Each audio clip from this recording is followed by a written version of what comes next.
Hello everyone, today is 3rd of April. My name is Sahil and welcome to the newspaper analysis. Guys, first of all, let's have a look on today's GS folder. So today we'll take a quote from the Albert Einstein. He says, if people are good only because they fear punishment and hope for reward, then we are a sorry lot indeed. Guys, this particular quote highlights the problem of moral desert into the people into the present times. Now, moral desert means that people do good not because inherently they believe in goodness, rather they believe that a recognition will be given towards their end. And this moral desert makes an activity selfish, and the sole parameter of ethics, that is to do selfless activity, is defeated here. And the same applies to the bad actions also. People simply don't do bad things for the fear of punishment, and it shows that a self-correcting moral deterrent is not there, and it shows absence of integrity and ethics. Guys, you can utilize this particular idea into your paper of GS number 4 into ethics and human interface. So guys, that is all about this particular GS folder, and now let's take the newspaper analysis in detail.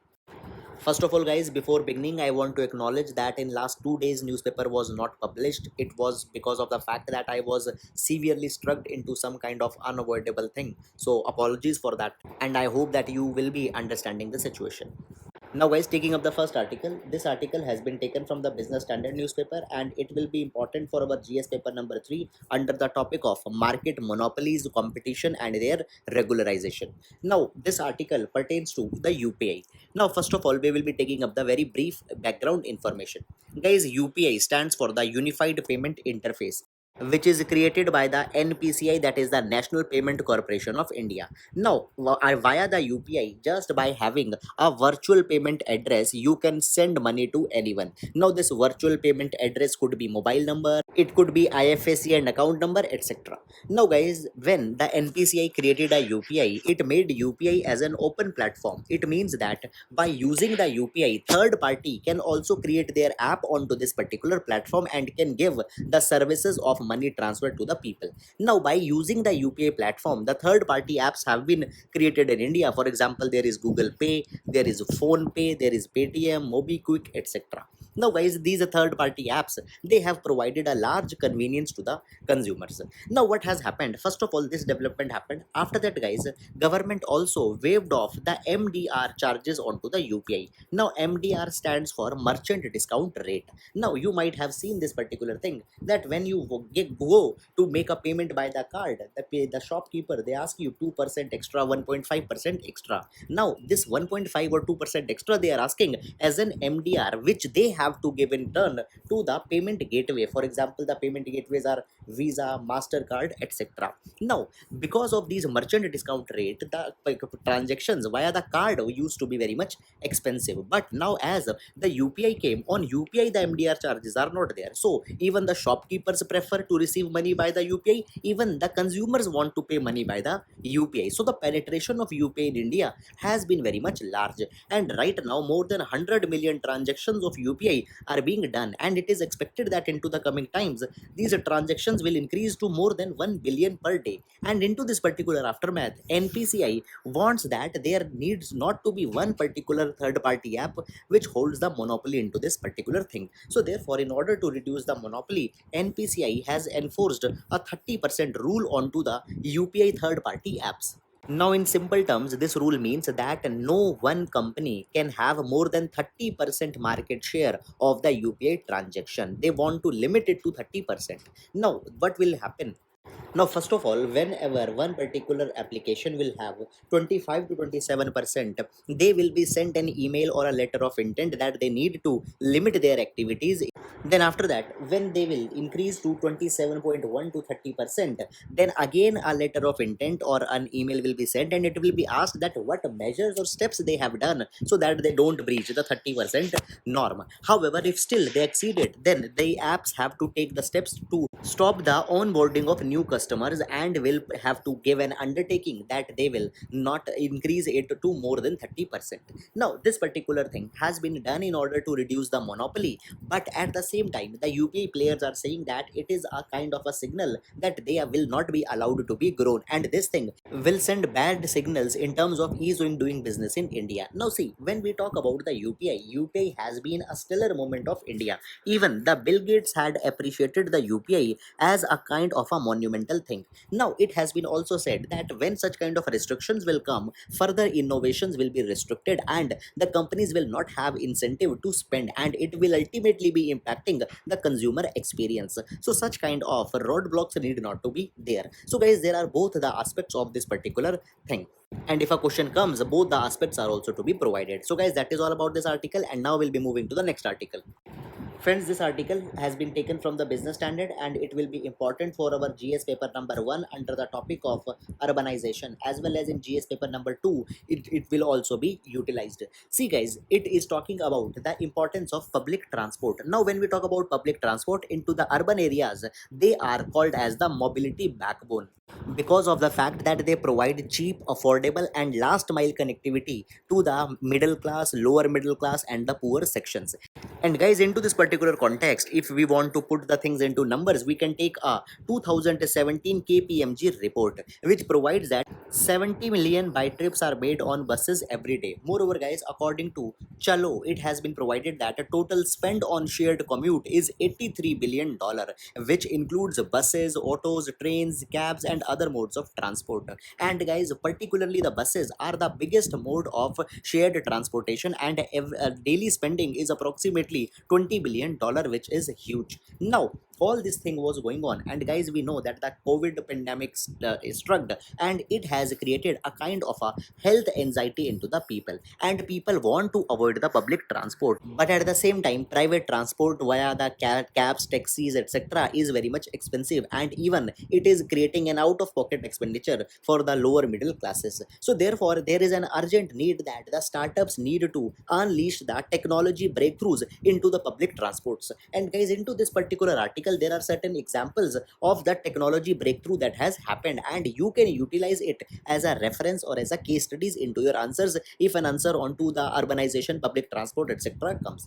Now guys, here we can give the reference of the Bhopal city link, where the bus operators, they are using a sound QR code. Now the sound QR code is being utilized for the ticketing system. Now usually what has happened around the country, the bus operators have affixed a kind of a QR code by which the ticket can be generated, but by this particular thing there is a problem that aligning the QR code screen with the camera in a moving bus is very much difficult, and it might require 2 or 3 attempts to validate a particular ticket. So what has happened now, there is a particular app, that is Chalo app. It is providing an alternative that if a person takes their phone near the conductor's electronic ticket issuing machine, automatically the ticket gets validated and a sound QR is generated. Now this particular thing is a breakthrough which can help into the public transport. After that guys, also these apps can provide the real-time location heat map. Now what is heat map? It provides that how much people are there into a bus, so that the commuters can make a decision that whether they have to board a coming bus or will be avoiding and will be waiting for a other bus. Now guys, these particular things did not happen earlier because in India the public transport has faced some systemic issues. Let's see them also. So the first reason is that there is an inability of operators to invest into it because the monetary constraints are there. After that, there is a highly fragmented nature of the public transportation industries. The bus operators, they just own 1 to 3 buses and they are running them like a sole proprietor. Apart from the SRTC services, there is a very big chunk of the informal sector, but now the things are coming to change. Now guys, further it has also been provided that there is also a problem into some rural areas that internet connectivity is not there. So into this particular thing, there is the breakthrough into the near field communication technology for the ticketing. Into this thing, even the government had issued the National Common Mobility Card, which is an interoperable transit card project. Interoperable means it can be used into buses, it can be used in metros, etc. Now onto the same line, even the private players are also providing their mobility cards. So these are some of the good technology breakthrough that is happening into the public transportation, and it can reduce the health anxiety as well as the consumer experience will increase. Moreover, ease of living into the cities will also improve. So guys, that is all, and now we'll move into the next article. Friends, this article has been taken from the Hindu newspaper, and here we can see that the first farm-based solar power plant had come up in Rajasthan. Now, guys, this particular development is a part of PM Kusum scheme. Now, first of all, let's discuss this particular scheme, and then again we will be going into the particulars of the article. First of all, the PM Kusum, it stands for Pradhan Mantri Krishi Urja Suraksha Evam Uthan Maha Abhiyan, and it has been initiated by the Ministry of New and Renewable Energy. Now, under the scheme, the solarization of electricity will be emphasized. Here, the farmers will be provided the solar pumps, they will be provided the grid connected solar energy, as well as other renewable power plants will be developed into the country. Now, the scheme aims that a renewable capacity of 25,750 megawatt will be developed by the 2022. And here, the central government also provides the financial assistance of more than 34,000 crore rupees. However, guys, such headline detail is not that much important. Now, coming on to the important part. So, this particular scheme has a three component, that is component A, component B, and component C. First of all, there will be a focus that more than 10,000 megawatt of decentralized ground mounted grid connected renewable power plants will be established. These power plants will be owned by the individuals, and the plant size can be up to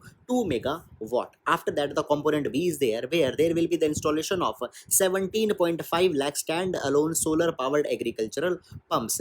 Now, guys, these pumps will be utilized for drawing the raw water and all such kind of things, because many times it has been seen that in absence of them, farmers use the diesel pumps, which causes a lot of pollution as well as PM 2.5.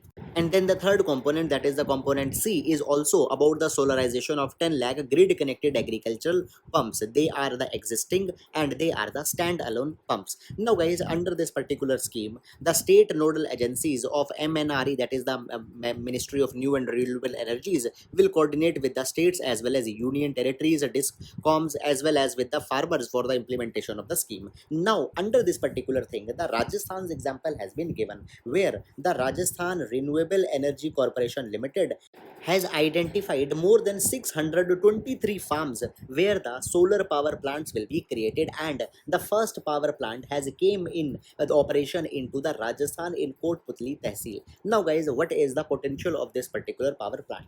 First of all, the owner or the farmer of this particular plant has done an agreement with the government where he will be supplying the electricity at a pre-designated price, and by this particular arrangement, the farmer will be getting an income of up to 50 lakh rupees per year, which will substantially increase the revenue. So, first of all, the farmers' welfare will be ensured, because the people who have the barren land, they can also earn the revenue. Secondly, the renewable energies composition into the energy mix in India will increase. And thirdly, it will help in reducing the carbon footprint of the thermal power plants. So, guys, it is a win-win situation for all, and the head away has been done into the Rajasthan. You can utilize this as an example into your answers. So, guys, this is all about this scheme and related developments. Now we'll be moving to the next article.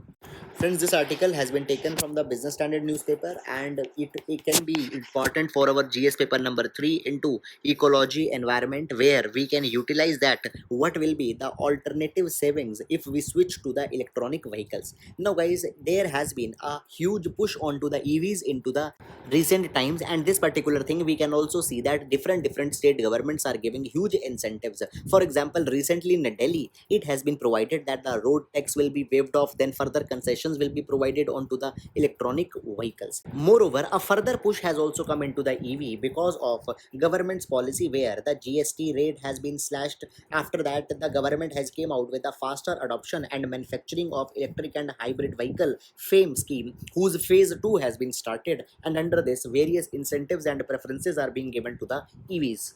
Now, guys, when we talk about the increase into the EV in India, then according to the KPMG, it expects that 10 to 20% penetration in personal electric cars will be there, and 20 to 30% into the commercial segment will be there by 2030. And when we talk about for 2 and 3 wheelers, there will be even bigger penetration, that is 25 to 35% and 65 to 75% respectively. So, guys, as EVs penetration is increasing, obviously the infrastructure for charging will also be needed, and into this capacity also the state governments has designated the separate funds. So, it has been provided that into the coming years, more than 10 to 12,000 jobs will be created for the EV charging units. The people Now they will be the people who will provide these services at the end point, the ones who will repair them, the ones who will guard them, etc. So it could be a kind of a big driver for the employment opportunities which are shrinking at a very fast rate. It has been seen that into the recent years 45 years of worst employment rate has been there. So guys, such kind of things provide a ray of hope. So that is all about this, and now we'll be moving to the next article. Guys, this article has been taken from the Hindu newspaper, and it talks about the recent direction which has been issued by the Department of Economic Affairs for the continuity of the monetary policy. Now, before going into this article, let's discuss some of the basic information. Friends, when we talk about the monetary policy, it is a principal tool to control the inflation in India.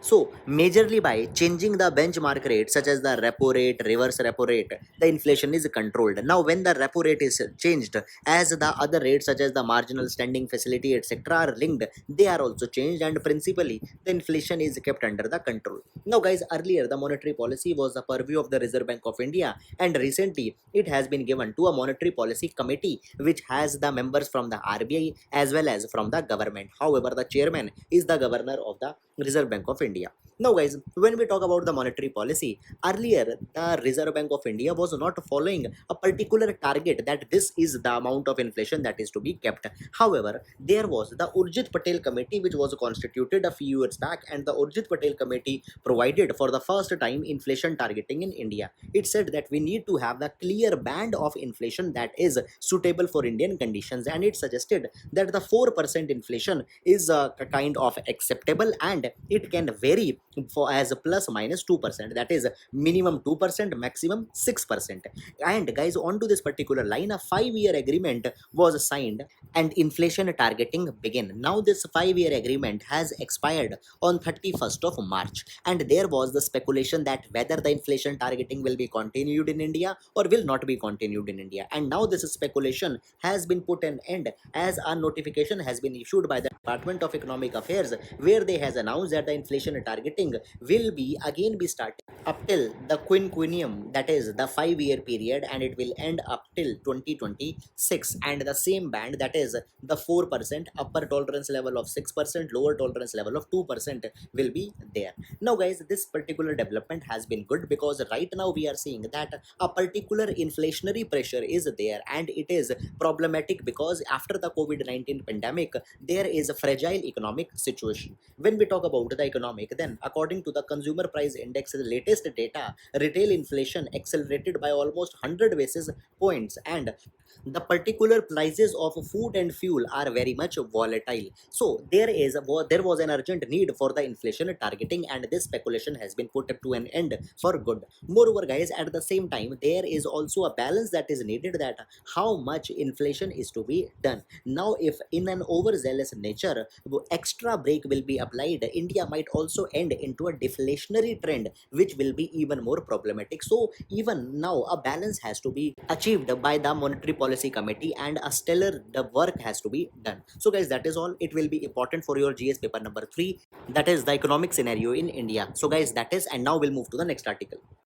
Now friends, this article has been taken from the Hindu newspaper, and it is basically talking that the Human Right Council has turned into a turf where the Sinhalese and Tamil nationalism are confronting with each other. See, before going into this particular article, there is a little bit of a background even we have discussed into the past few days. See, a couple recently there was a resolution that was moved into the UN Human Right Council for the Sri Lanka, as it is alleged that Sri Lanka committed the human right violations towards the end of the second phase of civil war into the Sri Lanka, and for that particular thing the resolution was moved. Now into this particular thing there are two viewpoints which are coming. First of all, Tamilians, they call themselves as the ones who have been persecuted, and they see a ray of hope into the United Nations Human Rights Council, whereas the Sinhalese people, they believe that all these allegations are baseless, and they believe that a breach of their sovereignty or an interference into their sovereignty is being done by the United Nation Human Rights Council. So there are the different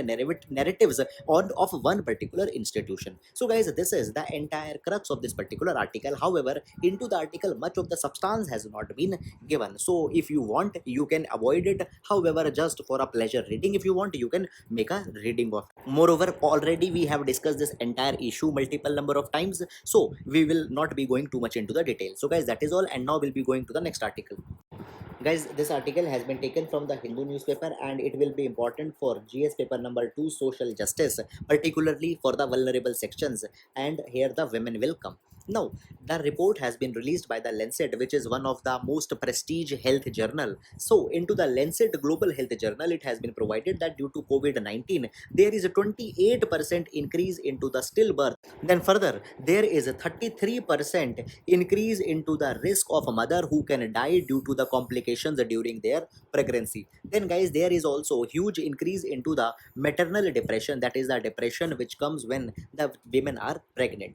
Now, this particular thing can roll back the investment and years of hard work that has been done for the maternal health and maternal well-being. Now guys, this particular report has been prepared by making an analysis of 40 studies that have been done into the context of 17 countries, and it includes Brazil, Mexico, US, Canada, UK, Denmark, Netherlands, Italy, India, China, and Nepal. And specifically, if we talk about the Indian context, it has been provided by the Population Foundation of India that during the months of national lockdown, there was 27% drop in pregnant women receiving 4 or more antenatal checkups. Then there is 28% decline in institutional deliveries and 22% decline into the prenatal services. And this particular thing can be very much disturbing onto landscape of MMR, that is the maternal mortality rate, and IMR, that is the infant mortality rate. And guys, if such kind of a trend will continue, even India will not be able to fulfill the targets under the sustainable development goals. So guys, all these particular digits and data can be utilized into your answers, and they will increase the authenticity of your answers. Please give the reference of the Lancet. So that is all, and now we'll be moving to the next article. Now guys, this article has been taken from the Hindu newspaper, and it talks about the Rare Disease Policy 2021, which was announced recently by the government, and the dissatisfaction with which has been shown by the doctors and the caregivers. Before going into this particular article, let's see the basic background. Now, when we talk about, guys, first of all, the rare disease is that which infects a very low number of people, and because there are very less number of people which are infected, there are no proper medications. Even the treatment is very much expensive, and many times the people are not able to afford it. Now, when we talk about the prevalence rate, it is not specific at a universal level and highly varies from country to country. For example, into the USA, a rare disease is a disease which affects less than 2 lakh people. Even to the same lines, other countries have kept it as something else. Now, into the India, what has happened recently, the Union Ministry of Health and Family Welfare had provided that there are 450 rare diseases in India, and these 450 diseases, they have been categorized into the 3 groups. Number 1, which require one-time curative treatment. Number 2, the disease that require long-term treatment but the cost is very much low. And the third are the ones which need long-term treatment and the cost is also very much high. Now guys, when we talk about the need for such policy, it was made onto the directions of Delhi High Court, where Delhi High Court acted onto the writs that were filed that under Article number 21, right to life has been given, but into the rare diseases, many a times due to the high cost of treatment, people are not able to enjoy their right to life. So onto that particular direction, this policy has been designed. And now guys, when we talk about the statistics with respect to the rare disease, it has been provided as per a report of 2017 that 50% of new rare diseases, they are being reported in children, and these diseases are responsible for 35% of death into the children below the age of 1. Then 10% of deaths between the age of 1 and 5 happened by rare diseases, and 12% between 5 and 15 happened by the rare diseases. So they are actually a very much problematic genre for the children's welfare also. Now, guys, under the policy, the most notable thing is the monetary help which has been provided. According to the National Policy onto the Rare Disease 2021, the treatment support has been increased from 15 lakh to 20 lakh. Now, this particular thing has been criticized by the caregivers. First of all, they say that it does not truly reflect the cost for the group 3 patients who require sustainable treatment support, and sometimes lifelong support is needed for them. Second, it has been provided that earlier in 2017 also the national policy for treatment of rare disease was announced, but it was kept into the abeyance, and many of the people had not received any support into this particular period, and they had faced the fatal consequences. So nothing has been provided for that particular thing into this new policy. So therefore, basically it has been provided that the financial assistance which is being promised, it is too much less as well as it is too much late. So for that thing, government needs to come out with some remedy also. So guys, that is all about this particular article. I hope that you have understood it. So guys, that is all for the today's newspaper analysis. I hope you have liked it. Thank you so much.